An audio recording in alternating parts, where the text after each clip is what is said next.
तो दोस्तों आज हम बात करने जा रहे हैं द गार्डनर नाम की इस बेहतरीन सीरीज़ के बारे में, जो कि नेटफ्लिक्स की तरफ से हमें देखने को मिल रही है। दोस्तों ये एक बेहतरीन सीरीज़ रहने वाली है, तो इसी की पूरी जानकारी आपको बताया और ये आज ही के दिन रिलीज़ हो रही है और कई जगह कल तक ये रिलीज़ कर दी जाएगी, यानी टोटली हिंदी इंग्लिश सभी लैंग्वेजों में। तो आगे मैं आपको इस सीरीज़ के बारे में पूरी जानकारी बताता हूँ। The gardener, Spanish El Jardinero, Miguel Sez Carral तो द्वारा बनाई गई एक स्पेनिश रोमांटिक थ्रिलर टेलीविजन श्रृंखला है। इसमें अल्वारो रिको, कैटालिना सोपेलाना और सेसिलिया सुआरेज शामिल है। कथानक: ला चाइना जुराडो और उसका भावनात्मक रूप से विकलांग बेटा एल्मर अपनी बागवानी कंपनी का इस्तेमाल अपनी कॉन्ट्रैक्ट किलिंग गतिविधियों के लिए कवर के रूप में करते हैं। एल्मर उन लक्ष्यों में से एक के प्यार में पड़ जाता है जिसे उसे मारना है, किंडरगार्टन टीचर वायलेटा, जिससे परिवार का व्यवसाय खतरे में पड़ जाता है। 1, 2, 3, 4 रालना एल्मर के रूप में अल्वारो रिको, 5 ला चाइना जुराडो के रूप में सेसिलिया सुआरेज, 5 वायलेटा के रूप में कैटालिना सोपेलाना, 5 एम्मा सुआरेज सबेला के रूप में, 5 फ्रांसिस लोरेंजो टोरेस के रूप में, 5 कैरेरा के रूप में Maria वास्क्वेज, 5 Ivan मास्कुए, 3 Xavier मोरगाडे, 3 Esteban Roel, 3 उत्पादन: द गार्डेनर नेटफ्लिक्स के लिए एक डीएलओ प्रोडक्शन है। इसे मिगुएल सांचेज कैरल द्वारा बनाया गया था। सांचेज कैरल और ईसा सांचेज द्वारा लिखा गया था और मिकेल रुएडा और राफा मोंटेसिनो द्वारा निर्देशित किया गया था। 4 शूटिंग स्थानों में पोंटेवेद्रा, कंबाडोस, विलागार्सिया डी अरूसा, टोमिनो, रिबेरा और मैड्रिड शामिल है। 6 मुक्त करना: यह श्रृंखला 11 अप्रैल 2025 को नेटफ्लिक्स पर शुरू हुई। द गार्डनर, फ्रेंच ले जार्डिनियर, डेविड चारहोन द्वारा निर्देशित 2025 की फ्रेंच एक्शन कॉमेडी फिल्म है, जिसकी पटकथा सेबेस्टियन फेचन और विंसेंट डी ब्रूस ने लिखी है।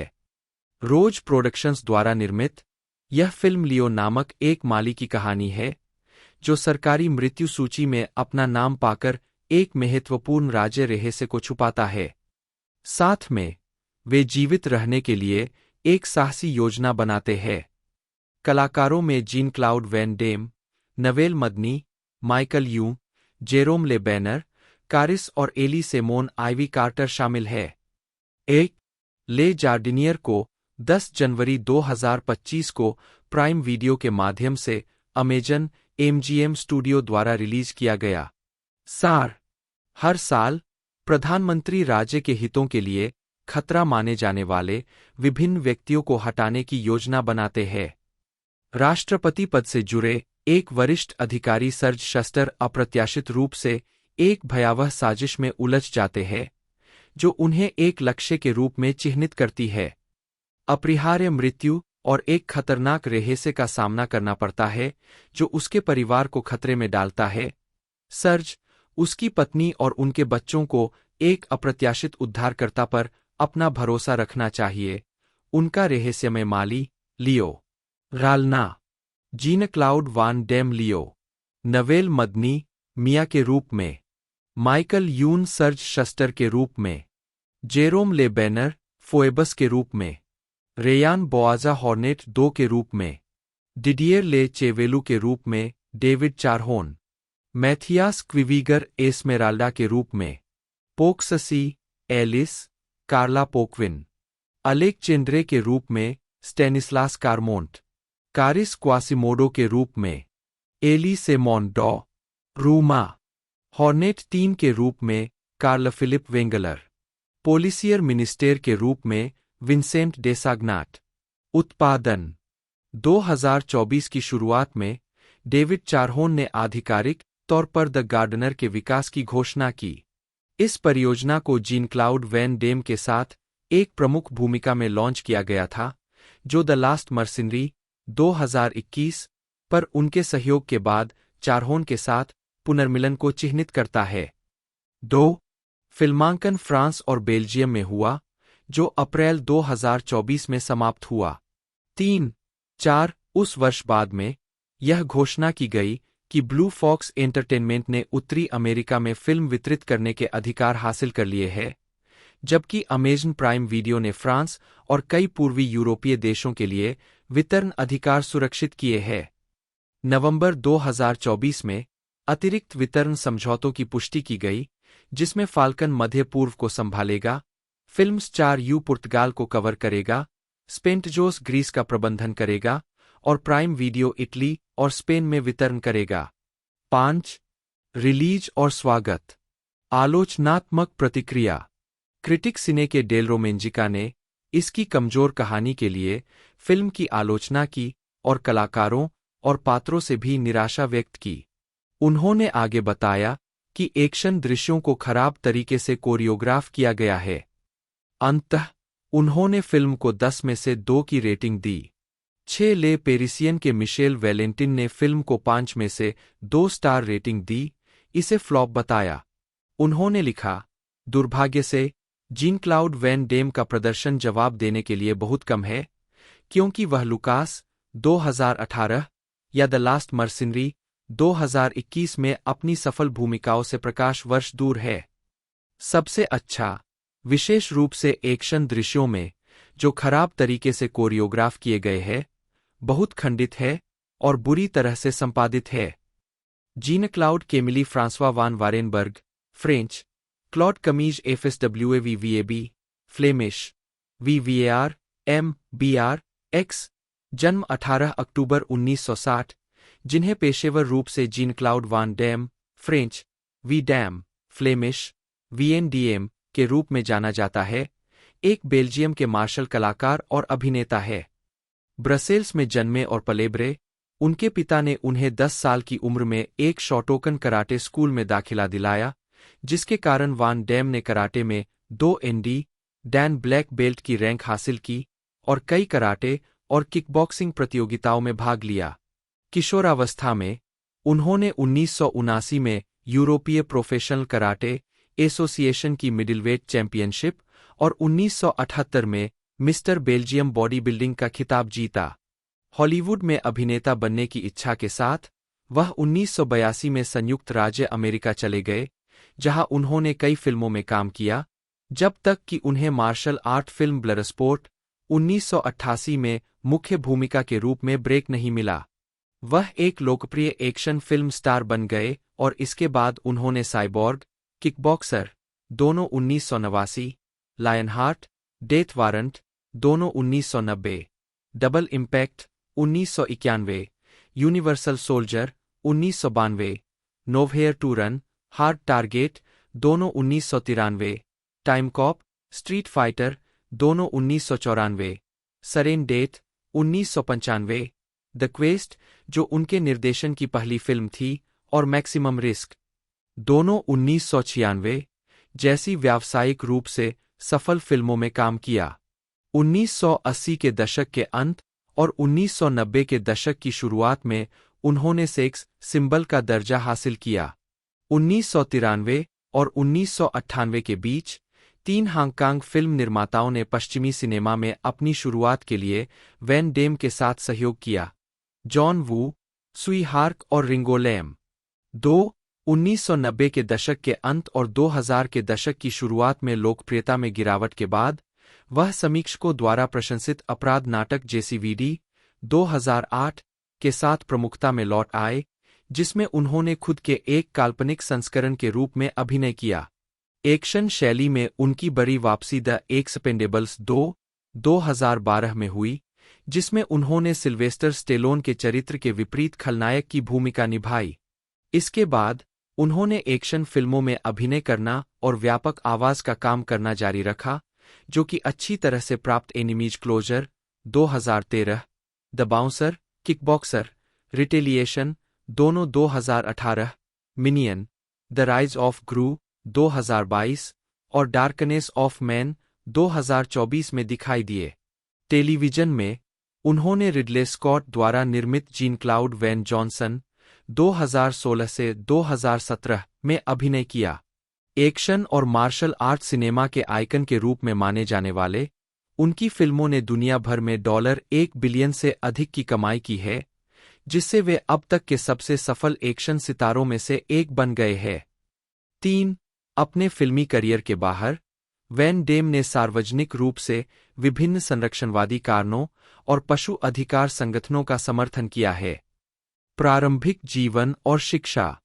वैन डेम का जन्म Jean Claude Camille Francois Van Varenberg के रूप में 18 अक्टूबर 1960 को बेरचेम सेंटेगाथे, ब्रुसेल्स, बेल्जियम में हुआ था। वे एलियाना और यूजीन वैन वर्नबर्ग के बेटे थे, जो एक अकाउंटेंट और फूलवाला था। 4, 5, 6 उनके पिता ब्रुसेल्स से है और द्विभाषी है, और उनकी मां फ्लेमिश, डच भाषी है। 7. वैन डेम का लालन पालन रोमन कैथोलिक हुआ। उनकी नानी यहूदी थीं। 8. उन्होंने 10 साल की उम्र में मार्शल आर्ट शुरू किया। उनके पिता ने उन्हें शोटोकन कराटे स्कूल में दाखिला दिलाया। 9. उनकी शैलियों में शोटोकन कराटे और किकबॉक्सिंग शामिल है। 10. उन्होंने अंततः 18 साल की उम्र में कराटे में अपनी ब्लैक बेल्ट अर्जित की और 2 डैन ब्लैक बेल्ट की रैंक अर्जित की। 11. 12. उन्होंने अपनी काया को बेहतर बनाने के लिए वजन उठाना शुरू किया, जिसके कारण अंततः 1978 में उन्हें मिस्टर बेल्जियम बॉडी बिल्डिंग का खिताब मिला। 13, 14, 16 साल की उम्र में उन्होंने बैले सीखा, जिसका उन्होंने 5 साल तक अध्ययन किया। वैन डेम के अनुसार बैले एक कला है, लेकिन यह सबसे कठिन खेलों में से एक भी है। यदि आप बैले वर्कआउट में टिक सकते हैं, तो आप किसी भी अन्य खेल में वर्कआउट में टिक सकते हैं। 15. बाद में उन्होंने ताइक्वांडो और मय थाई दोनों को अपनाया। 16. बड़े होते हुए उनके अभिनय नायकों में Charles Bronson, Bruce Lee, James Dean, Montgomery Clift, Steve McQueen, Jean Paul Belmondo और सिल्वेस्टर स्टेलोन शामिल थे। 17. 18. आजीविका। 1970 के दशक की शुरुआत से 1980 तक मार्शल आर्ट और पहली फिल्म में उपस्थिति। 12 साल की उम्र में 19 वैन डेम बेल्जियम में क्लाउड गोएट्स के मार्गदर्शन में सेंटर नेशनल डे कराटे का राष्ट्रीय केंद्र में शामिल हो गए। वैन डेम ने 4 साल तक प्रशिक्षण लिया और उन्होंने बेल्जियम कराटे टीम में जगह बनाई। बाद में उन्होंने डोमिनिक वेलेरा के साथ पूर्ण संपर्क कराटे और किकबॉक्सिंग का प्रशिक्षण लिया। 20 वैन डेम के अनुसार बड़ा होना कठिन था। मैं थोड़ा अजीब था और शारीरिक रूप से मैं प्रतिभाशाली नहीं था। 21 15 साल की उम्र में उन्होंने बेल्जियम में अपने प्रतिस्पर्धी कराटे करियर की शुरुआत की। 1976 से 1980 तक उन्होंने टूर्नामेंट और गैर टूर्नामेंट सेमी कॉन्टैक्ट मैचों में 44 जीत और 4 हार का रिकॉर्ड बनाया। वह बेल्जियम कराटे टीम के सदस्य थे जब इसने 26 दिसंबर 1979 को ब्रुसेल्स में ला कूप फ्रैंकोइस परसून्स कराटे टूर्नामेंट में यूरोपीय कराटे चैंपियनशिप जीती थी। 20-22 उन्होंने चैलेंज कूप डेस एस्पोइर्स कराटे टूर्नामेंट प्रथम ट्रायल में दूसरा स्थान प्राप्त किया। 3 दिवसीय टूर्नामेंट में उन्होंने फाइनल में टीम के साथी एंजेलो स्पेटारो से हारने से पहले 25 विरोधियों को हराया। 8 मार्च 1980 को ब्रुसेल्स, बेल्जियम में उन्होंने Dan Macaruso Dominique Valera professional karate association light heavyweight विश्व चैंपियनशिप मुकाबले के अंडरकार्ड पर फॉरेस्ट नेशनल एरिना में अपने पूर्व साथी पैट्रिक टेगेल्स के खिलाफ मुकाबला किया। इस मैच से पहले टेगेल्स ने वैन डेम को 2 बार निर्णय से हराया था, जिसमें बेल्जियम लाइटवेट चैंपियनशिप के लिए एक मैच भी शामिल था।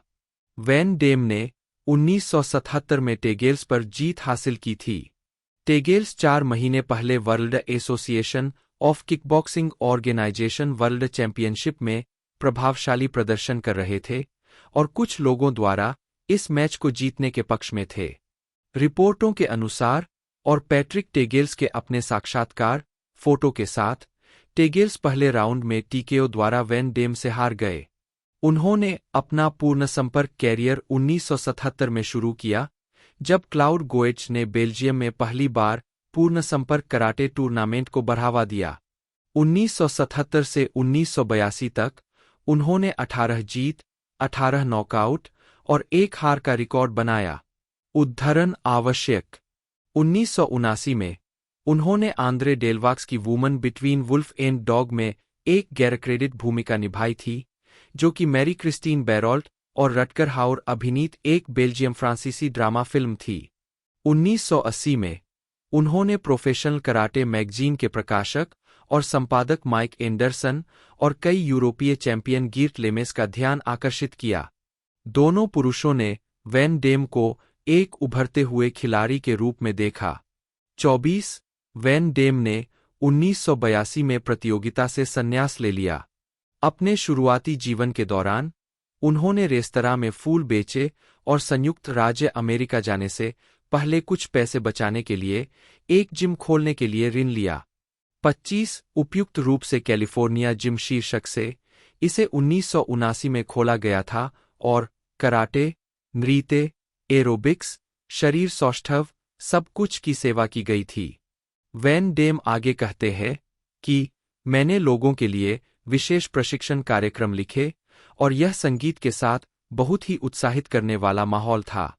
अपने चरम पर कैलिफोर्निया जिम प्रति माह $15,000 कमा रहा था। जब मैंने अपना जिम बेचने का फैसला किया तो मेरे पिता ने सोचा कि मैं पागल हो गया हूं। उन्होंने कहा, तुम क्या कर रहे हो? तुम्हारे पास ब्रुसेल्स में सबसे अच्छा जिम है। आपके पास एक स्पोर्ट्स कार है, एक सुंदर अपार्टमेंट है। तुम इतना पैसा कमा रहे हो कि तुम जो चाहो कर सकते हो। 1982 से 1988 प्रारंभिक कार्य और सफलता। 1982 में वह और उनके बचपन के दोस्त मिशेल किसी अभिनेता के रूप में काम करने की उम्मीद में संयुक्त राज्य अमेरिका चले गए। उन्होंने खुद का खर्च चलाने के लिए कई तरह की नौकरियां कीं। उनकी पहली नौकरी कैनन फिल्म्स द्वारा बनाई गई हिप हॉप डांस फिल्म ब्रेक-इन 1984 में एक्स्ट्रा कलाकार के रूप में काम करना था। वे एक नृत्य प्रदर्शन में पृष्ठभूमि में नाचते हुए दिखाई देते हैं। 27 उस समय के आसपास उन्होंने action martial art film star Chuck Norris के साथ दोस्ती विकसित की। उन्होंने एक साथ स्पैरिंग करना शुरू कर दिया और वैन डेम ने नॉरिस के स्वामित्व वाले वुडीज वार्फ नामक एक बार में बाउंसर के रूप में काम करना शुरू कर दिया। 28 उन्होंने लिमोसिन ड्राइवर और निजी कराटे प्रशिक्षक के रूप में भी अपनी आय को पूरक बनाया। उन्होंने संयुक्त राज्य अमेरिका में अपने शुरुआती दिनों का वर्णन विशेष रूप से कठिन के रूप में किया। $2,000 को छोड़कर उन्होंने अपने जिम की बिक्री से प्राप्त सारी रकम एक यूरोपीय बैंक में रख दी थी। 26 इस प्रकार उन्होंने आर्थिक रूप से संघर्ष किया। 29 अपनी भावनात्मक भलाई सुनिश्चित करने के लिए वह हर रात सांता मोनिका में दौड़ने जाते थे। उसके बाद वह विश्व प्रसिद्ध गोल्ड्स जिम में प्रशिक्षण लेते थे। इस दिनचर्या ने कथित तौर पर उन्हें कई वर्षों तक जीवित रहने में मदद की। उन्होंने कास्टिंग कॉल में सक्रिय रूप से भाग लिया और एक विशिष्ट दिनचर्या बनाई। बुधवार को वह ड्रामालॉग पत्रिका खरीदता था। फिर गुरुवार की सुबह वह विज्ञापनों के जवाब में अपनी तस्वीर और बायोडाटा भेजता था। वह सफलता पाने के लिए कुछ भी करने को तैयार था, यहां तक कि एक कहानी गढ़ने के लिए भी। वह मूवी स्टूडियो को फोन करता और हांगकांग के एक निवेशक के साथ ब्रुसेल्स का एक अभिनेता होने का दावा करता। इस बात से लैस होकर उन्होंने उत्पादकों से संपर्क किया और अचानक पाया कि उनके सभी फोन कॉल का जवाब दिया जा रहा था। बेशक उनका इरादा सिर्फ उस व्यक्ति से मिलना और उसका नाम वहां बताना था, न कि अवैध सौदे हासिल करना। 1984 की action film missing in action में नॉरिस ने अभिनय किया था, जिसे कैनन फिल्म्स द्वारा भी रिलीज किया गया था। वैन डेम को स्टंट टीम क्रू में श्रेय दिया गया है। 30 उसी वर्ष उन्होंने comedy short film Monaco Forever में भी भूमिका निभाई थी। 31-32 कोरी यूएन की martial art film No Retreat, No Surrender, जिसका प्रीमियर 2 मई 1986 को लॉस एंजल्स में हुआ था। 33 उनकी पहली बड़ी भूमिका थी जब उन्हें रूसी खलनायक के रूप में चुना गया था। इसमें कर्ट मैककिनी ने अभिनय किया था और इसे न्यू वर्ल्ड पिक्चर्स के माध्यम से रिलीज किया गया था। 34-35 मैकिनी ने जेसन स्टिलवेल की भूमिका निभाई है, जो एक अमेरिकी किशोर है जो कराटे सीखता है और वैन डेम द्वारा निभाए गए एक सोवियत मार्शल कलाकार के खिलाफ अपने मार्शल आर्ट डोजो का बचाव करता है। 36 वैन डेम और मैकिनी दोनों नो रिट्रीट, नो सरेंडर 2 में भी अभिनय करने वाले थे, लेकिन पीछे हट गए। 37 उन्होंने निर्देशक जॉन मैकटेरियन की फिल्म प्रीडेटर 1987 में टाइटैनिक एलियन के शुरुआती अंतः त्याग दिए गए संस्करण के रूप में काम किया, इससे पहले कि उन्हें हटा दिया गया और केविन पीटर हॉल द्वारा प्रतिस्थापित किया गया। 38 टाइटैनिक प्रीडेटर चरित्र को निभाने के लिए पहली पसंद के रूप में, इस इरादे से कि वह अपने मार्शल आर्ट कौशल का उपयोग करके एलियन को एक चुस्त निंजा जैसे शिकारी बना देगा, लेकिन कुछ दिनों की शूटिंग के बाद उसने फिल्म छोड़ दी। यह बताया गया कि वह लगातार राक्षस सूट के बहुत गर्म होने और उसे बेहोश करने की शिकायत करता था। उन्होंने कथित तौर पर केवल सूट में कैमरे पर दिखाई देने के बारे में भी आरक्षण व्यक्त किया। इसके अतिरिक्त यह स्पष्ट हो गया कि सैनिकों की टीम के लिए प्राणी को धमकी देने के लिए अधिक शारीरिक रूप से थोपने वाले अभिनेता की आवश्यकता थी। भूमिका अंततः केविन पीटर हॉल के पास चली गई। 39 प्रीडेटर की सफलता के बाद वैन डेम ने कहा कि वैन डेम की ब्रेकआउट फिल्म ब्लडस्पोर्ट थी, जो 26 फरवरी 1988 को फ्रैंक डक्स की कथित सच्ची कहानी पर आधारित थी। 40 इसे कैनन के लिए $1.5 मिलियन के बजट पर शूट किया गया था। 41-42 यह फिल्म अमेरिकी सेना के captain Frank Dux, Van Damme द्वारा अभिनीत के बारे में है, जिसे अपनी युवावस्था से ही सेंजो तनाका द्वारा निंजुत्सु के तरीकों में प्रशिक्षित किया जाता है, जो हांगकांग में अवैध मार्शल आर्ट्स टूर्नामेंट कुमाइट में तनाका के मृत बेटे शिंगो की जगह लेता है। 43-44 यह 1988 के वसंत में यूएस बॉक्स ऑफिस पर हिट रही। निर्माता मार्क डी सैले ने कहा कि वह एक नए मार्शल आर्ट स्टार की तलाश कर रहे थे जो महिलाओं का आदमी हो, लेकिन वैन डेम पुरुषों और महिलाओं दोनों को पसंद आता। 45 हकीकत में वैन डेम ने एक मुख्य भूमिका के लिए भीख मांगी थी। कास्टिंग के समय वह बेघर था, कारों और गैरेज में सोता था और कभी-कभी जीवित रहने के लिए भोजन चुराने का सहारा लेना पड़ता था। 29 इसके अलावा 1988 में उन्होंने ब्लैक ईगल में शो कोसुगी के साथ एक और रूसी खलनायक की भूमिका निभाई। 989 से 1999 अंतर्राष्ट्रीय स्टारडम। ब्लडस्पोर्ट की सफलता के बाद कैनन फिल्म्स ने उन्हें डेल्टा फोर्स 2, अमेरिकन निंजा 3 या साइबॉर्ग में मुख्य भूमिका की पेशकश की, जो अल्बर्ट प्यून द्वारा निर्देशित एक साइबरपंक मार्शल आर्ट फिल्म थी। 47 उन्होंने साइबॉर्ग को चुना, जिसका प्रीमियर 1989 में हुआ था। यह फिल्म कम बजट की बॉक्स ऑफिस पर सफल रही और इसके 2 सीक्वल बने, जिनमें से किसी में भी वैन डेम दिखाई नहीं दिए। कैनन ने उसी साल रिलीज हुई किकबॉक्सर में फिर से वैन डेम का इस्तेमाल किया। यह बेहद सफल रही, $3 मिलियन के बजट पर $50 मिलियन से ज्यादा की कमाई की। 48 इस फिल्म ने किकबॉक्सर फ्रेंचाइज की शुरुआत की। वह फिल्म के 4 सीक्वल में से किसी में भी नहीं दिखे, हालांकि उन्होंने रीबूट सीरीज में एक अलग किरदार के रूप में वापसी की। 1990 में उन्होंने डेथ वारंट में अभिनय किया, जो डेविड एस गोयर के लिए पहली स्क्रिप्ट क्रेडिट थी। उसी वर्ष उन्होंने लायनहार्ट में भी अभिनय किया। 49 लायनहार्ट का निर्देशन शेल्डन लेटिच ने किया था, जिन्होंने ब्लडस्पोर्ट का सहलेखन किया था और कहा कि यह फिल्म पहली फिल्म थी जिसने दिखाया कि वैन डेम एक flash in the pan karate guy से कहीं अधिक था, जो कभी भी सरलीकृत कम बजट वाली कराटे फिल्मों से ऊपर नहीं उठ सकता था। 50 इसमें वैन डेम की पिछली नग्नता भी दिखाई गई, जिसके बारे में लेटिच कहते हैं कि यह दर्शकों में मौजूद महिलाओं और समलैंगिक लोगों के लिए भी एक बहुत ही यादगार पल बन गया। उसके बाद अपने बट कपड़े पहने या बिना कपड़े पहने को दिखाना लगभग उनका एक सिग्नेचर ट्रेडमार्क बन गया। 50 1991 में डबल इम्पैक्ट रिलीज हुई। लेटिच द्वारा निर्देशित, इसमें वैन डेम ने एलेक्स और चैड वैगनर की दोहरी भूमिका निभाई है, जो अपने माता पिता की मौत का बदला लेने के लिए लड़ रहे अलग थलग जुड़वां भाई है। अपनी शुरुआत में इसे मिश्रित समीक्षाएं मिलीं। लॉस एंजल्स टाइम्स ने कहा कि फिल्म अच्छा प्रदर्शन करती है, जबकि वैरायटी को कथानक पसंद नहीं आया और उसने फ्लॉप होने की भविष्यवाणी की। फिल्म ने अपने पहले 28 दिनों में 23,683, 813 की कमाई की।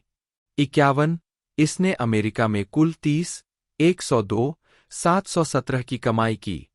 52, पूर्वव्यापी आलोचकों का मानना है कि यह एक मजेदार एक्शन फिल्म है, जिसमें अच्छे हास्यपूर्ण क्षण है और वैन डेम का अच्छा प्रदर्शन है, जो दो अलग-अलग किरदार निभाते हैं। 53, 54, 55, 56, 1992 में उन्होंने कैरोल्को के लिए रोलांड एमेरिच द्वारा निर्देशित science fiction action picture universal soldier में वर्ष की सबसे बड़ी ब्लॉकबस्टर में से एक में अभिनय किया। वैन डेम ल्यूक डेवेरॉक्स के रूप में और डॉल्फ लुंडग्रेन सार्जेंट एंड्रयू स्कॉट के रूप में वियतनाम युद्ध के दौरान अमेरिकी सैनिकों की भूमिका निभाते हैं, जो एक दूसरे को तब मार देते हैं जब डेवेरॉक्स को पता चलता है कि स्कॉट पागल हो गया है और उसने नागरिकों को विकृत करने का सहारा लिया है। 57, बाद में उन्हें अन्य पहले से मृत सैनिकों के एक बड़े समूह के साथ एक गुप्त सेना परियोजना में पुनर्जीवित किया गया और एक मिशन पर भेजा गया। 1992 के कान फिल्म फेस्टिवल में वैन डेम और लुंडग्रेन एक मौखिक विवाद में शामिल थे, जो लगभग शारीरिक रूप से बदल गया जब दोनों पुरुषों ने एक दूसरे को धक्का दिया। 58, 59, यूनिवर्सल सोल्जर 10 जुलाई 1992 को सिनेमाघरों में प्रदर्शित हुई, जो अमेरिका में 36,299, 898 की टिकट बिक्री के साथ घरेलू स्तर पर एक मध्यम सफलता थी, लेकिन दुनिया भर में एक बड़ी ब्लॉकबस्टर थी, जिसने विदेशों में $65 मिलियन से अधिक की कमाई की, जिससे फिल्म ने $23 मिलियन के बजट पर दुनिया भर में कुल $102 मिलियन कमाए। 60, उन्हें डिमोलिशन मैन में साइमन फीनिक्स की भूमिका निभाने के लिए माना गया था। 61, और हीट में माइकल चेरिटो की भूमिका के लिए संक्षेप में विचार किया गया था। 62, 1993 में कान फिल्म महोत्सव में वैन डेम।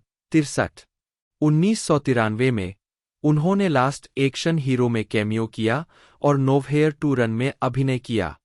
यह फिल्म वैन डेम और कोलंबिया पिक्चर्स के बीच 3 चित्र सौदे में पहली थी और उनकी फीस $3.5 मिलियन थी। कोलंबिया ने कहा कि यह फिल्म उनके दर्शकों के लिए सच्ची है और उनके दर्शकों से परे है। 64, 1994 में उन्होंने यूनिवर्सल पिक्चर्स के लिए हार्ड टारगेट में अभिनय किया, जो निर्देशक जॉन वू की पहली अमेरिकी फिल्म थी। उसी वर्ष रिलीज हुई। उन्होंने टाइम कॉप में भी अभिनय किया, जिसमें उन्होंने समयात्रा करने वाले पुलिस वाले की भूमिका निभाई। 65, पीटर हायम्स द्वारा निर्देशित, यह फिल्म एक बड़ी सफलता थी, जिसने दुनिया भर में $100 मिलियन से अधिक की कमाई की और आज तक मुख्य भूमिका में उनकी सबसे अधिक कमाई करने वाली फिल्म बनी हुई है। उसी वर्ष उन्होंने स्ट्रीट फाइटर में भी अभिनय किया, जिसे यूनिवर्सल के लिए स्टीवन डी सूजा ने लिखा और निर्देशित किया, और यह वीडियो गेम पर आधारित थी। इसे समीक्षकों ने खराब प्रतिक्रिया दी। हालांकि यह एक व्यावसायिक सफलता थी, लेकिन इसकी उत्पादन लागत से लगभग 3 गुना अधिक कमाई हुई। वैन डेम और हायम्स ने यूनिवर्सल की सरेन डेथ के लिए फिर से टीम बनाई, जो 1995 में रिलीज हुई। वैन डेम ने पिट्सबर्ग फायर ब्यूरो के साथ एक फ्रांसीसी कनाडाई मूल के फायर फाइटर की भूमिका निभाई, जो एक युवा लड़की को घर में लगी आग से बचाने में असमर्थ होने के बाद व्यक्तिगत संकट से जूझ रहा था। अब सक्रिय ड्यूटी से हटा दिए जाने के बाद उन्हें पिट्सबर्ग सिविक एरिना के लिए फायर मार्शल के पद पर पदावनत कर दिया गया है, जहां आतंकवादियों के एक गिरोह ने एक खेल के दौरान एक लग्जरी स्वीट में अमेरिकी उपराष्ट्रपति और कई अन्य वीआईपी को बंधक बना रखा है। फिल्म एक मामूली सफलता थी। 66, 1996 में उन्होंने द क्वेस्ट में अभिनय और निर्देशन किया। हालांकि यह फिल्म घरेलू स्तर पर कम सफल रही, लेकिन अंतर्राष्ट्रीय स्तर पर बॉक्स ऑफिस पर बेहतर रही और व्यावसायिक रूप से सफल रही। 67, 68, 69 उस वर्ष वह टीवी शो फ्रेंड्स में 2 भाग वाले episode the one after the super बोल में दिखाई दिए। उन्होंने रिंगो लैम द्वारा निर्देशित पहली अमेरिकी फिल्म मैक्सिमम रिस्क में भी अभिनय किया और उनका पहला सहयोग था। फिल्म बॉक्स ऑफिस पर मामूली सफल रही। 70 इसके बाद उन्होंने डबल टीम 1997 बनाई, जो बास्केटबॉल सुपरस्टार डेनिस रोडमैन के साथ एक साइंस फिक्शन एक्शन फिल्म थी। यह हांगकांग के निर्देशक त्सुई हार्क की अमेरिकी डेब्यू थी। 1998 में वह और हार्क नॉक ऑफ में फिर से साथ आए, जो बॉक्स ऑफिस पर फ्लॉप रही। 71 उसी वर्ष वैन डेम ने युद्ध फिल्म लीजियोनेयर में भी अभिनय किया। $35 मिलियन के बजट के बावजूद इसे अमेरिका में सिनेमाघरों में नहीं, बल्कि केवल विदेशों में रिलीज किया गया। 72 1999 में उन्होंने यूनिवर्सल सोल्जर द रिटर्न 1999 में अभिनय किया, जहां वे ल्यूक डेवेरॉक्स के रूप में लौटे। फिल्म ने बॉक्स ऑफिस पर खराब प्रदर्शन किया और 4 पर शुरुआत की, जो 2008 में JCVD तक उनकी आखिरी नाटकीय रिलीज साबित हुई। 73 उस वर्ष उन्होंने इन्फर्नो 1999 में भी अभिनय किया। नवेल मदनी, जन्म 25 अक्टूबर 1979 को वाटरमेल बोइट्सफोर्ट, बेल्जियम में, एक अल्जीरियाई बेल्जियम हास्य कलाकार, एक टेलीविजन प्रस्तुतकर्ता और निर्माता है। उन्हें पहली बार 2012 में जामेल कॉमेडी क्लब के कारण व्यापक पहचान मिली। जीवनी, अल्जीरियाई माता-पिता के घर जन्मी, नवेल बेल्जियम में 6 बच्चों के परिवार में पली बड़ी। 2 साल की उम्र में उसे 3rd डिग्री बर्न का सामना करना पड़ा और वह अपने बचपन और किशोरावस्था के अधिकांश समय में एक टॉमबॉय की तरह रही। 3 उसके पिता एक टैक्सी ड्राइवर है और उसकी मां एक नर्स है। 4-5 वह 21 साल की उम्र में पेरिस चली गईं। 6 पहले एक पेशेवर कोरियोग्राफर और डांसर बनने की महत्वाकांक्षा के साथ बेल्जियम लौट आई और फिर से चली गईं। एक कोरियोग्राफर के रूप में कई दौरों के बाद उन्होंने इस करियर को छोड़ दिया। कलात्मक निर्देशकों ने हमें बिकनी पहनने के लिए कहा। उन्हें नृत्य की परवाह नहीं है, उन्होंने घोषणा की। वह कुछ समय के लिए एंटवर्प के एक नाइट क्लब की कलात्मक निर्देशक थीं। 5 उन्होंने थिएटर की खोज की और एक अभिनेत्री बनना चाहती थीं। 2008 के अंत में वह स्टूडियो पाइगमेलियन में शामिल हो गईं, जहां उन्होंने कुछ महीनों तक प्रशिक्षण लिया। 3 उन्होंने डेमियन एकोका द्वारा पढ़ाए गए पाठ्यक्रमों का भी पालन किया। 7-8 इस तरह उन्हें जामेल कॉमेडी क्लब के कलात्मक निर्देशक ने एक छोटे से कमरे द प्रांजो में देखा, जिन्होंने उन्हें जामेल देबॉज द्वारा बनाई गई टीम में शामिल होने के लिए एक कास्टिंग में आमंत्रित किया। मदनी टीम में शामिल होने वाली एकमात्र महिला थीं। सितंबर 2011 में उन्होंने एक कॉमेडियन के रूप में अपना करियर शुरू किया। 5 उन्होंने 6 महीने बाद इस मंडली को छोड़ दिया। 3 मैंने एक बड़े परिवार में शामिल होने के बारे में सोचा, मैंने अहंकार और प्रतिस्पर्धा से भरी दुनिया की खोज की।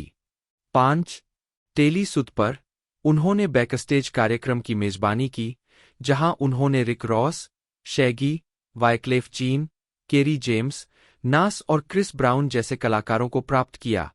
2011 में उन्होंने कट किलर के साथ MTV पर शेक योर बॉडी कार्यक्रम प्रस्तुत किया। सितंबर 2012 में वह ग्रैंड जर्नल की टीम में एक कमेंटेटर के रूप में शामिल हुई, जिसका नवीनीकरण किया जा रहा था।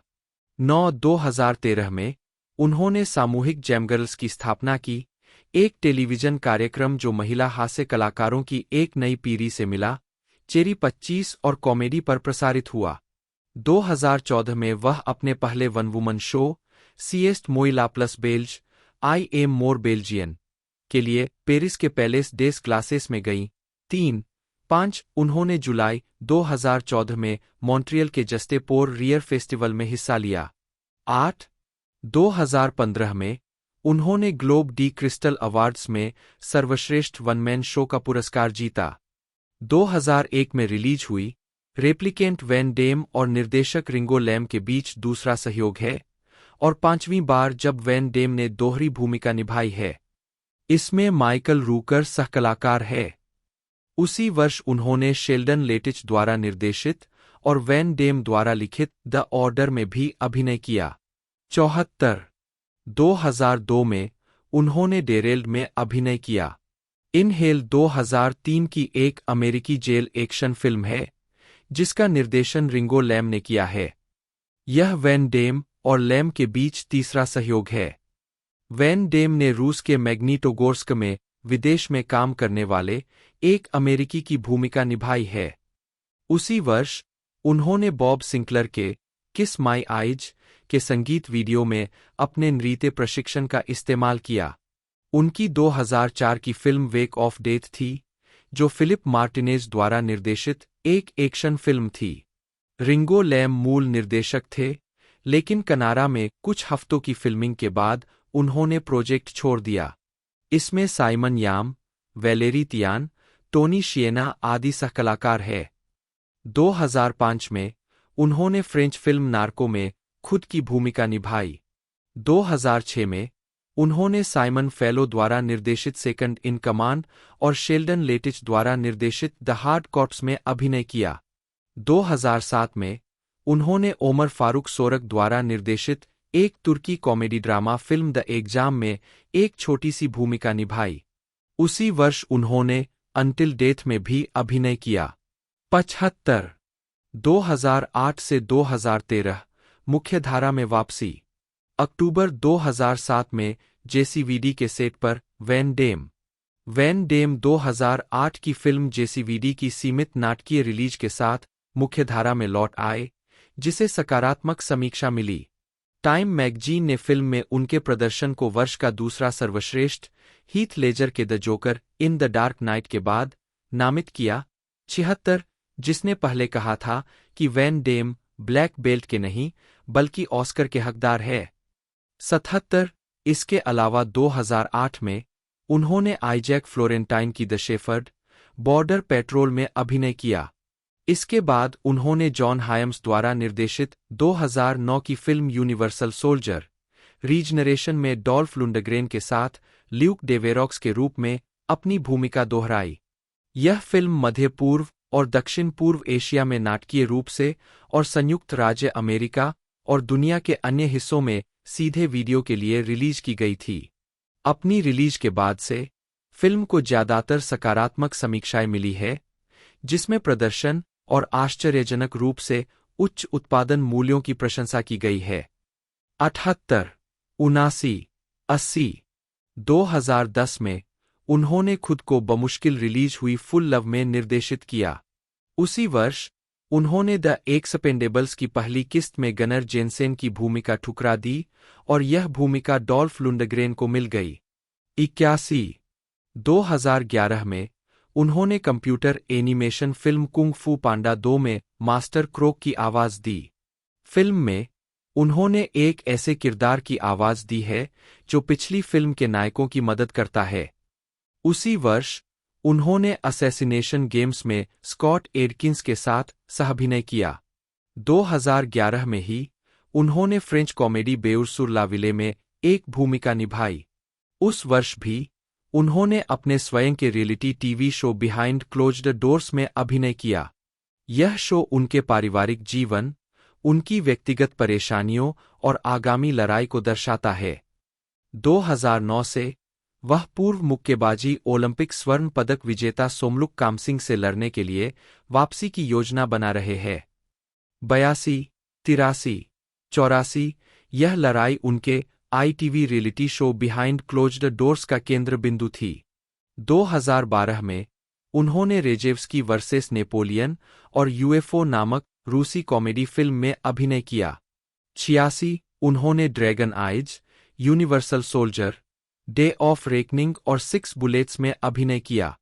87 उस वर्ष भी उन्होंने द एक्सपेंडेबल्स 2 में मुख्य खलनायक के रूप में अभिनय किया।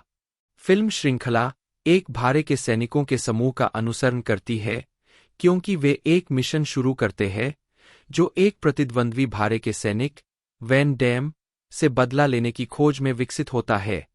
फिल्म सफल रही, जिसने दुनिया भर में $310 मिलियन से अधिक की कमाई की, और यह एक्शन शैली में उनकी बड़ी वापसी थी। 88 एम्पायर के निक डे सेमलिन ने वैन डैम की भव्य, प्लूटोनियम पागल खलनायक और लुंडग्रेन के एक्शनट रोल की फिल्म में उच्च बिंदुओं के रूप में प्रशंसा की। 89 उस वर्ष भी उन्हें काम सिंह के रिंग क्रू के हिस्से के रूप में देखा गया था, जब काम सिंह ने जोमहोद कियाटाडिसक के खिलाफ लड़ाई लड़ी थी। 90 वे कूर्स लाइट बियर के विज्ञापनों में भी दिखाई दिए। 21 अक्टूबर 2012 को उन्हें अपने गृहनगर ब्रुसेल्स में खुद की एक आदमकद प्रतिमा से सम्मानित किया गया। उन्होंने अनावरण के दौरान संवाददाताओं से कहा, बेल्जियम मुझे कुछ वापस दे रहा है, लेकिन वास्तव में यह सपने को वापस देना है। इसलिए जब लोग यहां आते हैं, तो यह जीन क्लाउड वैन डेम नहीं होता है, बल्कि यह सड़क पर रहने वाला एक आदमी होता है जो किसी चीज में विश्वास करता है। मैं चाहता हूं कि प्रतिमा उसी का प्रतिनिधित्व करे। 92 2013 में उन्होंने comedy Welcome to the Jungle में अभिनय किया। उस वर्ष भी उन्होंने पीटर हायम्स द्वारा निर्देशित एक अमेरिकी action thriller film Enemies Closer में मुख्य खलनायक की भूमिका निभाई। 93 13 नवंबर 2013 को वोल्वो ट्रक्स ने यूट्यूब पर एक विज्ञापन जारी किया, जिसमें वैन डैम को एक सेमी ट्रेलर ट्रक और एक बॉक्स ट्रक के पीछे की ओर बढ़ते हुए अपने प्रत्येक पैर के साथ स्प्लिट्स करते हुए दिखाया गया है, जिसे उन्होंने विज्ञापन में स्प्लिट्स का सबसे महाकाव्य बताया है। वीडियो तेजी से वेब पर वायरल हो गया, जिसे 3 दिनों में 11 मिलियन से अधिक बार देखा गया। 94 पहले सप्ताह में 35 मिलियन। 95 इसे द एपिक स्प्लिट के रूप में डब किया गया था। 96 2014 वर्तमान आगामी फिल्में। स्वेल्टर 2014 की एक अमेरिकी एक्शन फिल्म है, जिसमें वह मुख्य भूमिका में है। इसमें लेनी जेम्स और सहकलाकार ग्रांट बाउलर, जोश हेंडरसन और अल्फ्रेड मोलिना है। जेम्स एक छोटे शहर में एक शेरिफ की भूमिका निभाते हैं, जिसका एक काला अतीत है जिसे वह याद नहीं कर सकता है। केवल तब उसका सामना करना पड़ता है जब उसके पूर्व साथी चोरी किए गए धन की तलाश में आते हैं, जो उन्हें लगता है कि उसके पास है। 2015 में उन्होंने एर्नी बारबराश द्वारा निर्देशित action thriller film Pound of Flesh में अभिनय किया। उसी वर्ष उन्होंने एक चीनी सुपरहीरो पैरोडी फिल्म में सहायक भूमिका निभाई थी। 2016 में उन्होंने तीसरी किस्त के लिए कुंग फू पांडा फ्रेंचाइजी में मास्टर क्रोक की अपनी आवाज की भूमिका में वापसी की। उसी वर्ष उन्होंने जॉन स्टॉकवेल द्वारा निर्देशित किकबॉक्सर वेंजेंस में भी अभिनय किया। यह मूल का रीबूट है, जिसमें वे मुख्य भूमिका में थे। उस वर्ष उन्होंने TV series Jean Claude Van Johnson में भी मुख्य भूमिका निभाई। 2017 में उन्होंने पीटर मालोटा द्वारा निर्देशित action film kill am all में अभिनय किया। 2018 में वह किकबॉक्सर रिटेलिएशन में अपनी भूमिका में लौट आए, जो रीबूट की अगली कड़ी है। 97 उसी वर्ष उन्होंने ब्लैक वाटर में अभिनय किया। यह दोनों अभिनेताओं के बीच 5वें सहयोग में डॉल्फ लुंडग्रेन के सहकलाकार है। 98 और साथ ही पहली बार वे ऑनस्क्रीन सहयोगी के रूप में एक साथ दिखाई देते हैं। 99 उसी वर्ष 22 अगस्त को उन्होंने जूलियन लेक्लेर्क की द बाउंसर में अभिनय किया। 2019 में उन्होंने वी डाई यंग में अभिनय किया। 100 2021 में उन्होंने द लास्ट मर्सिनरी में अभिनय किया। 101 2022 में उन्होंने computer animation film Minions the rise of Gru में जीन क्लॉयड के चरित्र को आवाज दी। 102 2023 में उन्होंने फाइटिंग गेम मॉर्टल कॉम्बैट 1 2023 में जॉनी केज के रूप में अपनी समानता और आवाज पेश की। 103 2024 में उन्होंने हिटमैन वर्ल्ड ऑफ असैसिनेशन में गेम के नवीनतम मायावी लक्ष्य के रूप में शुरुआत की। गेम में वैन डेम को मैक्स वेलिएंट की भूमिका में दिखाया गया है, जो एक पूर्व आईसीए एजेंट है जिसने कई साल पहले एक पिछली हत्या के प्रयास को टाल दिया था। 104 स्मारकों कबाला, अज़रबैजान में वैन डेम स्मारक। 2012 में बेल्जियम के एंडरलेच में वैन डेम की एक प्रतिमा का अनावरण किया गया था। यह कलाकृति, जिसमें ब्रुसेल्स के मसल्स के एक युवा अवतार को किकबॉक्सर फिल्म में उनके एक लड़ाई वाले पोज में दिखाया गया है, को वेस्टलैंड शॉपिंग कॉम्प्लेक्स की 40वीं वर्षगांठ मनाने के लिए कमीशन किया गया था। अनावरण बुलेवार्ड सिल्वेन डुपुइस पर हुआ और इसमें वैन डेम, उनके माता-पिता, वालोनिया ब्रुसेल्स संस्कृति मंत्री फदीला लानान, एनएल और लगभग 2000 प्रशंसक शामिल हुए। वैन डेम ने कहा कि प्रतिमा ब्रसेल्स के एक बच्चे के सपने का प्रतिनिधित्व करती है और उन सभी बच्चों के लिए है जो कुछ बुरा चाहते हैं। उन्होंने आगे कहा कि यदि आप किसी चीज में दृढ़ता से विश्वास करते हैं तो यह सच हो सकता है। 105 2019 में गाव के नाम और वैन डेम के नाम की समानता के कारण अज़रबैजान के कबाला के वंदम गांव में एक वैन डेम स्मारक बनाया गया था। अभिनेता ने बाद में अपने फेसबुक अकाउंट पर एक पोस्ट प्रकाशित की जिसमें जिम्मेदार लोगों को धन्यवाद दिया। 106 विवादों मुकदमा और लड़ाई रिकॉर्ड विवाद। 1997 में फ्रैंक डक्स, मार्शल आर्टिस्ट, जिसकी भूमिका वैन डेम ने ब्लडस्पोर्ट में निभाई थी, ने 1996 की फिल्म द क्वेस्ट में सहलेखन और परामर्श कार्य के लिए उनके खिलाफ $50,000 का मुकदमा दायर किया। मुकदमे के अनुसार डक्स ने उन पर अपने मार्शल आर्ट फाइट रिकॉर्ड के बारे में जनता से झूठ बोलने का भी आरोप लगाया, जिसमें कहा गया कि जब डक्स ने वैन डेम को पढ़ाया था, जबकि बाद में वे अपनी आजीविका के लिए कालीन बिछा रहे थे, तो वैन डेम ने मार्शल आर्ट कौशल की कमी का प्रदर्शन किया। वैन डेम के वकील मार्टिन सिंगर ने जवाब दिया, उनकी मार्शल आर्ट की प्रशंसा को दर्ज करने के लिए रिकॉर्ड है। क्यों? बस उनकी फिल्मों को देखें। उन्हें उनकी अभिनय क्षमता के आधार पर वे भूमिकाएं नहीं मिलीं। वह वही है जो कुर्सियों पर स्प्लिट्स करता है। उसके पास ऐसा करने के लिए कोई स्टंटमैन नहीं है। 107 चक जीटो घटना। वैन डेम और बॉडीगार्ड स्टंटमैन चक जीटो के बीच तनाव तब पैदा हुआ जब जीटो ने वैन डेम की अलग रह रही पत्नी डार्सी लापियर के साथ डेटिंग शुरू की। जीटो कथित तौर पर तलाक की कार्रवाई में लापियर के इस दावे से नाखुश थी कि वैन डेम ने उसके साथ दुर्व्यवहार किया था। 108 फरवरी 1998 को न्यूयॉर्क डेली न्यूज ने बताया कि वैन डेम को पिछली रात मैनहट्टन, न्यूयॉर्क के स्कोर्स स्ट्रिप क्लब में जीटो ने मुक्का मारा था। 109 जीटो, जिन्होंने पहले वैन डेम के बॉडीगार्ड थे और फिल्म नोव्हेयर टू रन में स्टंट किए थे, ने अपनी 2002 की आत्मकथा स्ट्रीट जस्टिस में इस घटना को याद करते हुए दावा किया कि वैन डेम पर कई बार प्रहार करने के परिणामस्वरूप उनका हाथ टूट गया। 110 घटना के कुछ दिनों बाद वैन डेम ने इनसाइड एडिशन में इस बात से इनकार किया कि उन्हें जीटो ने मारा था और उन्होंने जीटो को लड़ाई के लिए चुनौती दी थी। 108 कादिरोव घटना। अक्टूबर 2011 में वैन डेम, हिलेरी स्वांक, वेनेसा में और सील सहित अन्य मशहूर हस्तियों ने 5 अक्टूबर को चेचन राष्ट्रपति रामजान कादिरोव के 35वें जन्मदिन पर रूसी संघीय विषय चेचन्या की राजधानी ग्रोजनी में एक कार्यक्रम में भाग लेने के लिए मानवाधिकार समूहों की आलोचना की।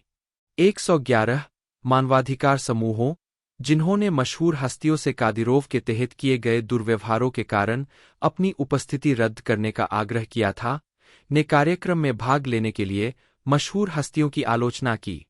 112 ह्यूमन राइट्स वॉच ने एक बयान जारी किया जिसमें कहा गया, रमजान कादिरोव भयानक मानवाधिकार हनन की एक सूची से जुड़ा हुआ है। सितारों के लिए उसके साथ पार्टी करने के लिए पैसे लेना अनुचित है और चेचन्या में इस तरह के भव्य शो का हिस्सा बनने के लिए पैसे लेना वहां मानवाधिकार हनन के अनगिनत पीड़ितों की पीड़ा को कम करता है। 113 114 मानव तस्करी के आरोप। अप्रैल 2025 में वैन डेम पर रोमानियाई संगठित अपराध और आतंकवाद की जांच निदेशालय द्वारा 5 रोमानियाई महिलाओं की मानव तस्करी में भाग लेने का आरोप लगाया गया था, जो कथित तौर पर कान में हुई थी। माइकल बेनायून, फ्रेंच उच्चारण एमाइकेल बेनाजन, जन्म 1973, जिन्हें पेशेवर रूप से माइकल यून के नाम से जाना जाता है, एक फ्रांसीसी अभिनेता, गायक, हास्य अभिनेता और टेलीविजन व्यक्तित्व है। जीवन और कैरियर। यूं का जन्म माइकल बेनायून के रूप में फ्रांस के सुरेस्नेस में हुआ था, जो हंगेरियन, इतालवी, मोरक्कन यहूदी और अल्जीरिया यहूदी वंश के परिवार में था। एक उद्घोषक और थिएटर अभिनेता के रूप में अपनी शिक्षा के बाद यूं 1998 में पेरिस रेडियो स्टेशन स्काईरॉक में शामिल हो गए। वहाँ उन्होंने सुबह के शो के दौरान रेखाचित्र और आगे का मनोरंजन किया। सबसे महत्वपूर्ण फ्रांसीसी निजी प्रसारण स्टेशन पर माइकल यून की लोकप्रियता और सफलता ने यून को फ्रांसीसी टीवी अधिकारियों के ध्यान में लाया।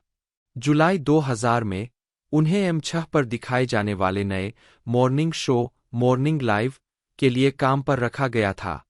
विंसेंट डेसग्नाट और बेंजामिन मोर्गेन के साथ यून ने शो का मनोरंजन वाला हिस्सा किया। उनके स्केच और सार्वजनिक कार्यक्रम, जैसे पेरिस के फव्वारे में फोम बाथ और बेतरतीब पेरिसियों को जगाकर उन पर शो का नारा लगाना की तरह, उनकी पैरोडी विशेष रूप से सफल रहीं। विशेष रूप से उन्होंने जीन मिशेल जारे के संगीत दृश्य, casting pop star, grand prix और फ्रेंच रैपर्स की पैरोडी की। मॉर्निंग लाइव की सफलता मुख्य रूप से यूं और उनके सहयोगियों के कारण थी। जब उन्होंने शो छोड़ा, तो यह सिर्फ 1 और वर्ष के लिए हवा में रहा।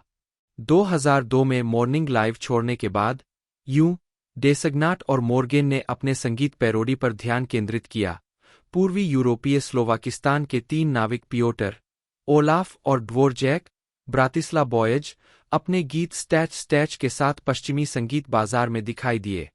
यह एक बड़ी सफलता बन गया। 2 और 10 हफ्तों के लिए फ्रांसीसी चार्ट पर नंबर 1 पर रहा। फ्रांस में all time best selling CD की 2004 की सूची में स्टैच स्टैच को 30वें नंबर पर सूचीबद्ध किया गया था। सफलता फ्रांसीसी सीमा से परे भी फैल गई और स्विट्जरलैंड तक पहुंच गई, जहां यह आधिकारिक चार्ट पर 2वें स्थान पर था।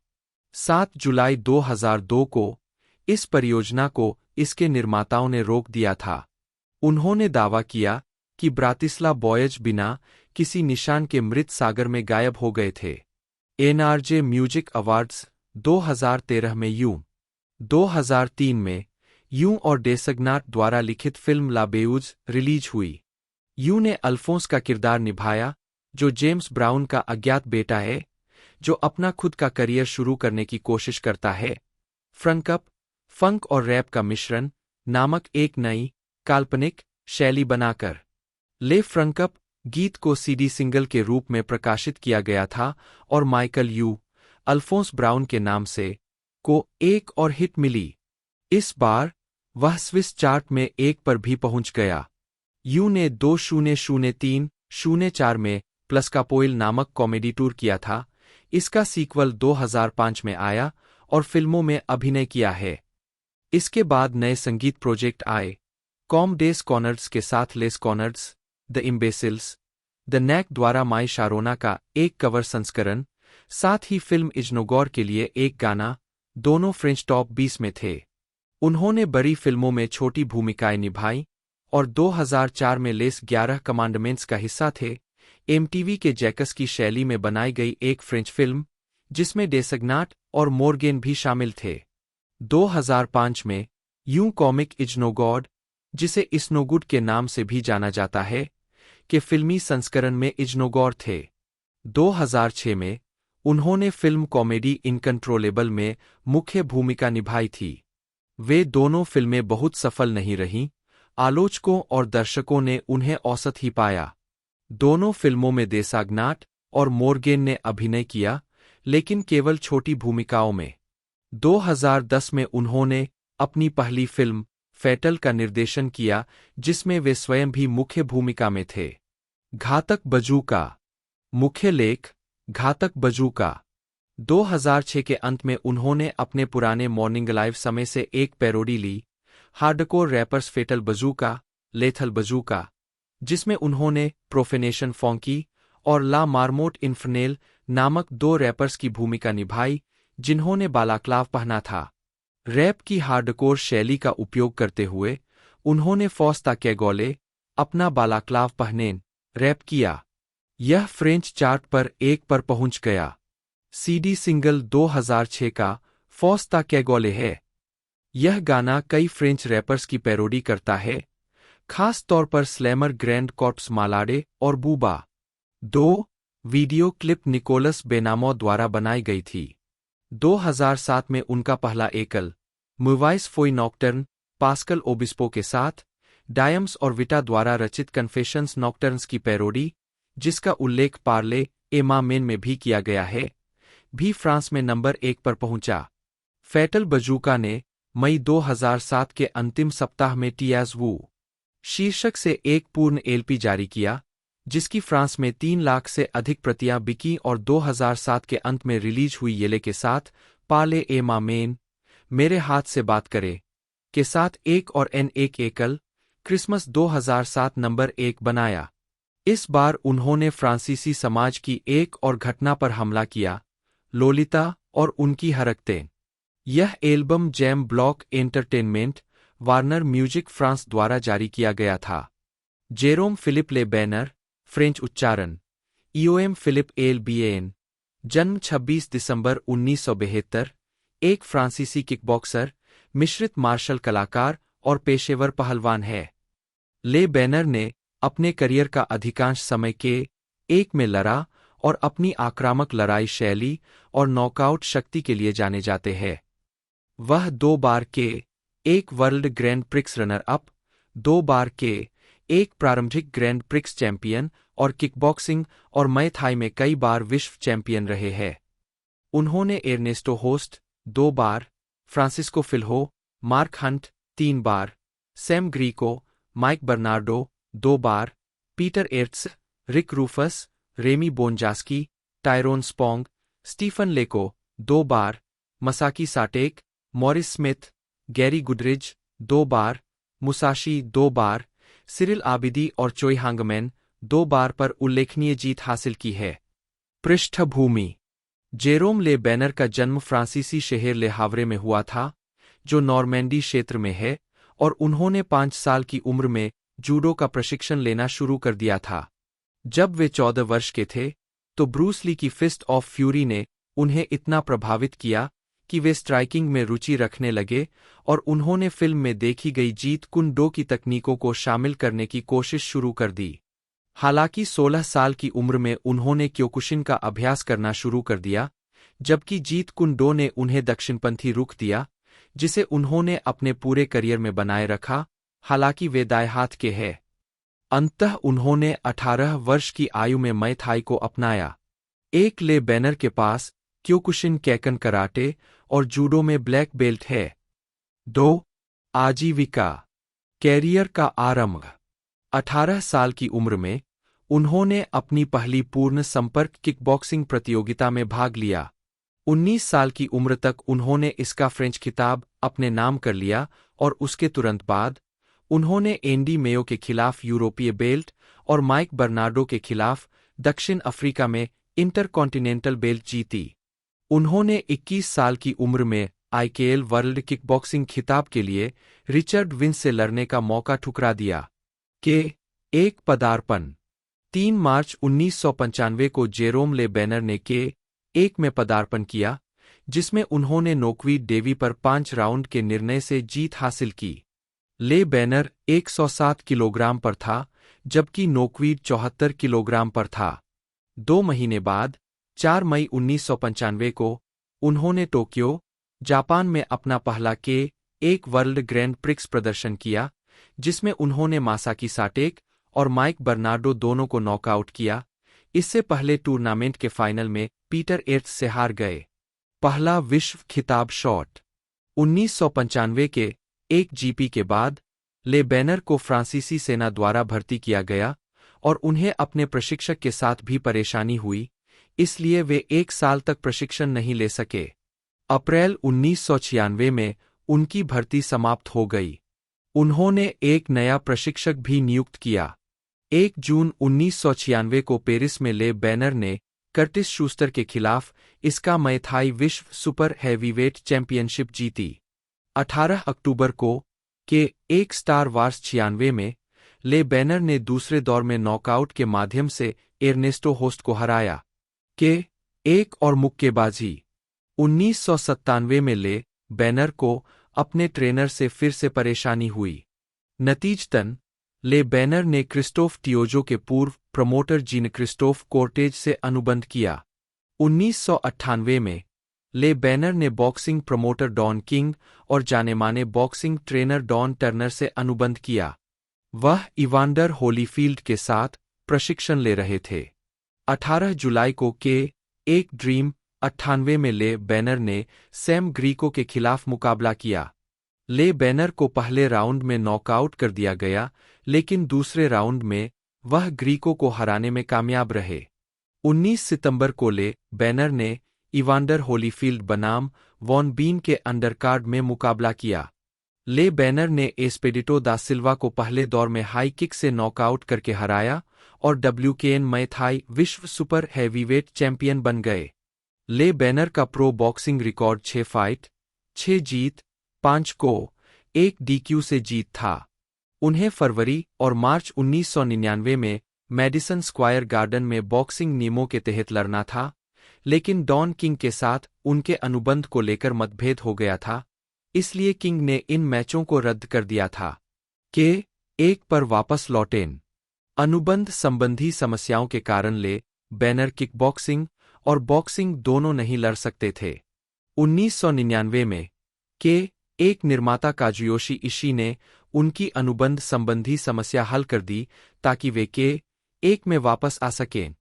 3 अक्टूबर को के एक वर्ल्ड ग्रैंड प्रिक्स 99 के शुरुआती दौर में ले बैनर ने मैट स्केल्टन के खिलाफ मुकाबला किया। Skelton pro boxing WBA world heavyweight title के दावेदार, WBO वर्ल्ड हैवीवेट के नंबर 5 दावेदार बन गए। अपने फाइटिंग करियर में स्केल्टन को कभी भी मुक्कों से नहीं हराया गया था, लेकिन ले बैनर ने अपने बॉक्सिंग कौशल से स्केल्टन पर दबदबा बनाया और पहले ही राउंड में स्केल्टन को नॉकआउट कर दिया। के एक GP 99 फाइनल के मैच 5 दिसंबर को टोक्यो डोम में के एक ग्रैंड प्रिक्स 99 के अंतिम दौर में ले बैनर ने क्वार्टर फाइनल में 3 बार के डिफेंडिंग के एक GP चैंपियन पीटर एर्ट्स के खिलाफ मुकाबला किया। ले बैनर टूर्नामेंट ड्रॉ में एर्ट्स को अपना प्रतिद्वंद्वी बनाना चाहते थे। एर्ट्स की हाई किक से ले बैनर नीचे गिर गए, लेकिन पहले राउंड के 1:11 पर लेफ्ट हुक से एर्ट्स को नॉक आउट करने में सफल रहे। सेमीफाइनल में ले बैनर ने अर्नेस्टो होस्ट से मुकाबला किया। ले बैनर ने पहले राउंड में होस्ट पर दबदबा बनाया, लेकिन दूसरे राउंड में को से हार गए। इस 1000 साल का सबसे बड़ा को 23 अप्रैल 2000 को के एक द मिलेनियम में ले बैनर ने Kyokushin world open karate tournament 1999 के चैंपियन फ्रांसिस्को फिल्हो के खिलाफ मुकाबला किया। इस मैच से ठीक 1 साल पहले फिल्हो ने 1999 के एक GP चैंपियन अर्नेस्टो होस्ट को नॉकआउट से हराया था, लेकिन ले बैनर ने पहले राउंड में बाएं सीधे मुक्के से फिल्हो को बेहोश कर दिया। इस नॉकआउट को रिंगसाइड एनाउंसर्स और जापानी मीडिया द्वारा इस 1000 साल का सबसे बड़ा को या मिलेनियम को कहा जाता है। इस मैच के बाद से ले बैनर के बाएं हाथ और बाएं मुक्के को गोल्डन लेफ्ट कहा जाता है। 30 जुलाई को ले बैनर ने मार्क हंट, निकोलस पेटस और अर्नेस्टो होस्ट को हराकर नागोया में के एक world grand prix 2000 tournament champion बन गए, लेकिन संक्रामक मोनोन्यूक्लियोसिस से बीमार होने के कारण वह के एक वर्ल्ड ग्रैंड प्रिक्स 2000 फाइनल में लड़ने में सक्षम नहीं थे। 29 अप्रैल 2001 को ले बैनर ने ओसाका में के एक विश्व ग्रैंड प्रिक्स 2001 में 4 मिनट और 4 सेकंड के कुल समय में 3 पहले दौर के कोर्स से के एक विश्व ग्रैंड प्रिक्स टूर्नामेंट जीता, जो के एक इतिहास में सबसे तेज जीत थी। 8 दिसंबर को ले बैनर के एक world grand prix 2001 final quarter final में मार्क हंट से को से हार गए। यह मैच के एक में अब तक के सबसे बड़े उलटफेरों में से एक है। इस घटना के बाद जापानी कॉम्बैट स्पोर्ट्स पत्रिका SRSTX ने उस पल की एक तस्वीर प्रकाशित की जब हंट ने ले बैनर के चेहरे पर कोहनी मारी थी। हालांकि इससे मैच का परिणाम अयोग्यता में नहीं बदला। उद्धरण की आवश्यकता। पेरिस में हंट के खिलाफ रबर मैच। 2002 में ले बैनर ने स्टीफन निकीमा के साथ प्रशिक्षण लेना शुरू कर दिया था। 25 मई 2002 को ले बैनर ने रबर मैच में पेरिस में एक वर्ल्ड ग्रैंड प्रिक्स 2002 में मार्क हंट का मुकाबला किया। दूसरे राउंड में पहले हंट को ले बैनर के काउंटर पंच ने नीचे गिरा दिया। ले बैनर को भी नीचे गिरा दिया गया। दूसरे राउंड के आखिरी 5 सेकंड में ले बैनर ने हाई किक से हंट को नीचे गिरा दिया, TKO से जीत हासिल की। एक विश्व GP 2002 फाइनल। 7 दिसंबर 2002 को एक वर्ल्ड ग्रैंड प्रिक्स 2002 में क्वार्टर फाइनल में मुसाशी को और सेमीफाइनल में मार्क हंट को हराने के बाद ले बैनर ने टूर्नामेंट के फाइनल में 3 बार के विश्व चैंपियन अर्नेस्टो होस्ट का सामना किया। पहले 2 राउंड में बराबरी की लड़ाई के बाद तीसरे राउंड में होस्ट ने 3 राउंड किक से ले बैनर के बाएं हाथ की हड्डी तोड़ दी। इस मैच को 3 नॉकडाउन नियम से रोका गया था। रेफरी नोबुकी काकुरा की कड़ी आलोचना की गई कि उन्होंने मैच को नहीं रोका या ले बैनर को पहली बार नीचे गिराए जाने पर डॉक्टर से जांच करने के लिए नहीं कहा। ले बैनर को करियर खत्म करने वाली चोट लगी। एक स्टील की रॉड और 11 पिन उनके हाथ में घुसे थे। 3 बायां हाथ टूट जाने के बाद ले बैनर ठीक हो गए और 6 महीने बाद एक पेरिस 2003 में रिंग में वापस लौटे और बेलारूसी विटाली अख्रामेंको पर पंच संयोजन से मुकाबला जीत लिया। 26 मार्च 2005 को ले बैनर ने हीरो 1 में MMA नियम के तहत योशिहिरो अकियामा को घुटने के किक से नॉकआउट कर दिया। 13 मई 2006 को एम्स्टर्डम में एक वर्ल्ड ग्रैंड प्रिक्स 2006 में ले बैनर ने 2 बार के एक वर्ल्ड GP चैंपियन रेमी बोनजास्की के खिलाफ मुकाबला किया। यह मुकाबला काफी विवादास्पद रहा क्योंकि बोनजास्की ने इस मुकाबले में हावी होने के बावजूद सभी डच जजों के बहुमत के फैसले से मुकाबला जीत लिया। 30 जून 2006 को एक जजों ने स्वीकार किया कि यह फैसला एक गलती थी और इस मैच का नतीजा आधिकारिक तौर पर बदलकर ले बैनर ने बोनजास्की को सर्वसम्मत निर्णय 30 से 29 से हराया कर दिया गया। 2006 में ले बैनर ने घोषणा की कि वह UFC नियमों के तहत तत्कालीन UFC हेवीवेट विश्व चैंपियन टिम सिल्विया के खिलाफ लड़ने की उम्मीद करते हैं। 2 दिसंबर 2006 को एक विश्व ग्रैंड प्रिक्स 2006 के फाइनल में सेमी शिल्ड के खिलाफ हार के बाद ले बैनर ने घोषणा की कि वह टूर्नामेंट की लड़ाई से अपनी सेवानिवृत्ति पर विचार कर रहे हैं तथा भविष्य में केवल एक के सुपरफाइट कार्यक्रमों में भाग लेने पर विचार कर रहे हैं। 2007 की शुरुआत में योकोहामा में एक वर्ल्ड GP 2007 में अपने मुकाबले के बाद उन्हें घुटने की सर्जरी करानी पड़ी और 2008 तक उनके रिंग में लौटने की उम्मीद नहीं थी।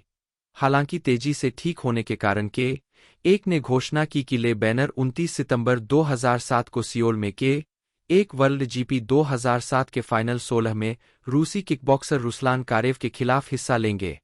मुकाबले से ठीक 2 दिन पहले कारेव को बाहर होना पड़ा और उनकी जगह पूर्व कोरियाई ताइक्वांडो प्रैक्टिशनर योंग सू पार्क ने ले ली। ले बैनर को पहले राउंड में सीधे मुक्के से पार्क को बाहर करने और 8 दिसंबर 2007 को जापान के योकोहामा एरिना में आयोजित एक वर्ल्ड GP 2007 फाइनल के लिए खुद को क्वालीफाई करने में केवल 0.54 सेकंड का समय लगा। 8 दिसंबर 2007 को अपने करियर के 9वें एक वर्ल्ड GP में ले बैनर ने क्वार्टर फाइनल में चोई होंगमैन को सर्वसम्मति से हराया और फिर सेमीफाइनल में मौजूदा एक चैंपियन सेमी शिल्ड का सामना किया। ले बैनर ने पहले राउंड को स्कोरकार्ड पर समाप्त किया। दूसरे राउंड की शुरुआत में शिल्ड ने एक लो किक मारी जिससे ले बैनर के दाहिने घुटने में चोट लग गई, जिस पर 2007 की शुरुआत में उनकी सर्जरी हुई थी। चोटिल घुटने को और अधिक नुकसान से बचाने के लिए ले बैनर के कोने से तौलिया फेंककर अंततः मुकाबला रोक दिया गया। जेरोम ने फुकुओका में के 1 वर्ल्ड जीपी 2008 में के 1 सुपर हेवीवेट खिताब के लिए शिल्ड से फिर मुकाबला किया। जेरोम विवादास्पद बहुमत निर्णय से हार गए। फाइनलिस्ट के तौर पर जेरोम ने के 1 वर्ल्ड जीपी 2008 फाइनल 16 में युवा जापानी फाइटर जुनिची सवायाशिकी के खिलाफ मुकाबला किया। हालांकि जेरोम युवा फाइटर को नॉकआउट करने में असमर्थ रहे, लेकिन उन्होंने सर्वसम्मति से जीत हासिल की। फाइनल में जेरोम को अंतिम चैंपियन रेमी बोनजास्की से टीकेओ से हार का सामना करना पड़ा, जब पहले से टूटे बाएं हाथ ने उन्हें फिर से परेशान कर दिया। 26 सितंबर को जेरोम ने के 1 वर्ल्ड ग्रैंड प्रिक्स 2009 फाइनल 16 में जापानी प्रतिद्वंद्वी मुसाशी से मुकाबला किया। जेरोम ने जापानी दिग्गज को हराकर सर्वसम्मति से जीत दर्ज की। के 1 world grand prix final championship में अपनी 11वीं उपस्थिति में उन्होंने सेमी शील्ड से मुकाबला किया। जेरोम अपने करियर में चौथी बार सेमी से पहले दौर में टीकेओ से हार गए। मुकाबले के बाद जेरोम ने कहा कि उन्होंने वर्ल्ड ग्रैंड प्रिक्स फाइनल में लड़ना जारी रखने की योजना बनाई है। हालांकि मुकाबले से पहले संदेह था कि यह उनका आखिरी वर्ल्ड ग्रैंड प्रिक्स प्रदर्शन होगा। तो दोस्तों 11 अप्रैल 2021 को इसे धीरे धीरे रिलीज़ किया जा रहा था और आज के दिन यानी 16 तारीख को इसे सभी जगह पर रिलीज़ कर दिया जाएगा। बाकी इसमें जो एपिसोड हैं वो 6 एपिसोड हमें देखने को मिले हैं और रनिंग लेंथ की बात की जाए तो लगभग पर एपिसोड की लेंथ 44 से 48 मिनट के बीच में है, जो कि बेहतरीन लेंथ है। बाकी आप इसे नेटफ्लिक्स पर एंजॉय कर पाओगे, वहाँ पर ये अवेलेबल है। बाकी मैंने पूरी जानकारी बता दी है। आप वीडियो को लाइक करना ना भूलिएगा, चैनल को सब्सक्राइब करना ना भूलिएगा। मिलते हैं अगले वीडियो में।